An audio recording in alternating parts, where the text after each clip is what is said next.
کیا بات ہے. اللہ کے نبی صلی اللہ تعالیٰ علیہ وسلم نے جب مکہ مکرمہ میں تبلیغ شروع فرمائی تھی تو غریبوں نے ہی سب سے پہلے اسلام قبول کیا تھا، اور غربت میں ہی اسلام پھیلتا رہا. آج بھی میرے عزیزوں بہار میں بہت سارے علاقے ہیں، لیکن ہم بہت دور بیٹھ کر یہاں کے الیکشن کی دھمک بھی سنتے تھے تو سیمانچل کی بات زیادہ سنتے تھے. اس کی وجہ کیا ہے؟ بہار میں تو بہت سارے علاقے ہیں، بہت سارے ضلع ہیں، اس علاقے کا تذکرہ زیادہ کیوں ہوتا ہے؟ وجہ یہ ہے کہ یہاں پر وہ قوم زیادہ ہے جو لوگوں کی نظروں میں چبھتی زیادہ ہے. اور یہی بات ہے کہ دنیا کا ہر درندہ ہماری طرف دیکھتا ہے اور خونخوار نظروں سے مٹانے کی کوشش بھی کرتا ہے. اور یہ پہلی بار نہیں، چنگیز اس کے بڑے بھی آئے، ہلاکو اس سے بڑے بھی آئے، لیکن وہ اس دین متین کا کچھ بگاڑ نہ سکے. آپ بھی نہ گھبرانا، یہ جلسے کوئی ختم نہیں کر سکتا، اور نہ یہ نام ہمارے کبھی ختم کیے جا سکتے ہیں. کچھ بات تو ہے کہ مٹتی نہیں ہستی ہماری، کچھ بات تو ہے کہ مٹتی نہیں ہستی ہماری.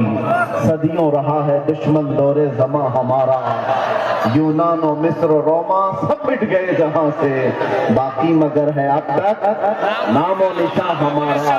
توحید کی امانت سینوں میں ہے ہمارے، آسان نہیں مٹانا نام و نشاں ہمارا.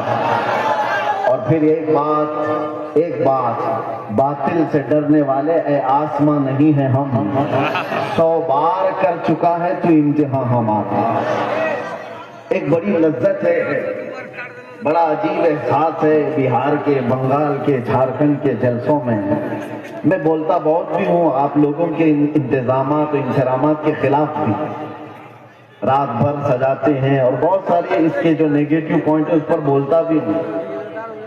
لاکھوں کا خرچہ کرتے ہیں، بہار میں جلسے زیادہ کرتے ہیں، اس پر بولتا بھی ہوں. لیکن دل میں ایک احساس یہ بھی ہوتا ہے، جیسی تیسی ہے قوم، سرکس میں پیسہ برباد کرنے سے میرے مصطفیٰ کے نام پر تو لگاتی ہے.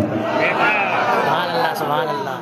کسی اور جگہ پر ان کو چھوڑ دیا جائے تو شاید پتہ نہیں مجرے کرنے والوں کو دیکھیں گے. لوگ انٹرٹینمنٹ کی دنیا ہے، یہاں نہیں تو کہیں اور محفلیں لگا دیں گے.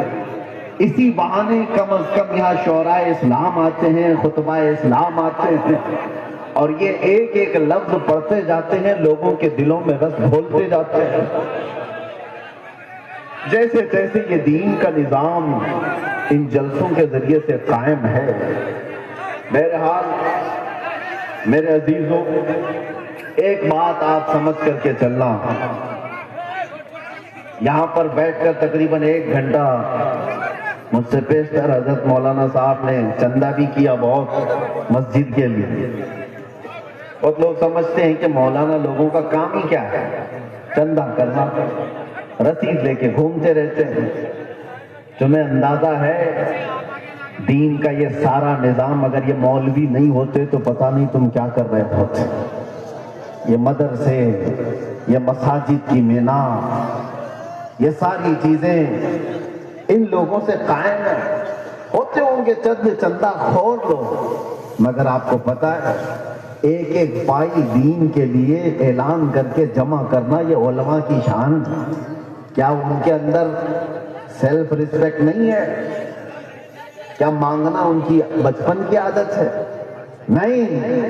تمہارے درمیان اگر وہ ہاتھ پھیلاتے بھی ہیں تو دین کے نام پر. میرے مصطفیٰ کریم صلی اللہ تعالیٰ علیہ وسلم کی شریعت طاہرہ کی بقا کے لیے مجھے بات یاد آتی ہے. میرے والد گرامی فرمایا کرتے تھے، الجامعۃ الاشرفیہ مبارک پور آج ہندوستان کی ایک ایسی عظیم یونیورسٹی کا نام ہے جس کے سامنے تاج محل کی اونچائی بھی پھیکی پڑتی ہے.